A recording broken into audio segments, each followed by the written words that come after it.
آخری و که زدم یه جو چیزی بودم. یه دفعه 2 ناف ترکی 2 کشتی.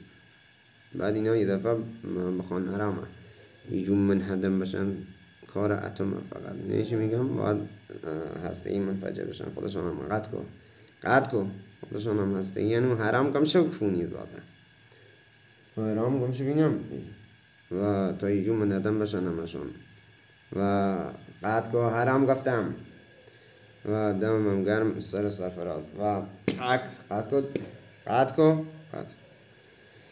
و ایوه داستانم تقریبا حرام قطعم اینجور داستانی دارم مادر اینا رو میگم و اینجا هم میگم کس مادرتان اینجوری اینجور ضربه ما خوین مادر کونی از تو شورش و قد که تظاهرات ها میاین حرام گفتم و حرام باز نکن میاین کلیپ میزاین میگین اینجوری میزنیم و هر کی باشه میکشیم و ما با جان از نظام دفاع میکنیم و کیرم تو نظام و حرام کیرم تو کس زن حضرت آقاتان که کس بود و کیرم تو ناموس احمدتان و کیرم تو کس مادرتان. ما هم اینجوری میزنیم مادر کونی ها و پاس نکنه نتانم میگم و همین آش و همین کازاست که داری میبینی پایگاهدان داره دانه دانه دی سوراخ میشه یه هفته که هیچ هفته آینده هم خواهید دید و هیچ گویی هم نمیتونین بخورین و همین است. مادرتان هم گویدم و دارم میگم همزمان مادر سپاهی ها رو دارم میگم هر روز از کس نتان اینم جواب او بخوریاتان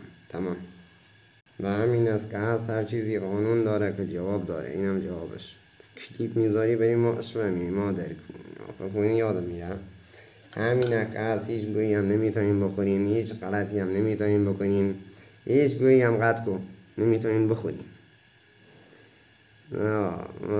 قول معروف دندتان نرم فقط جا دارین بخورین فقط کیرم تو ناموس سپاه و سپاهی تمام و آخوند و آخوندزاده و کونی زاده.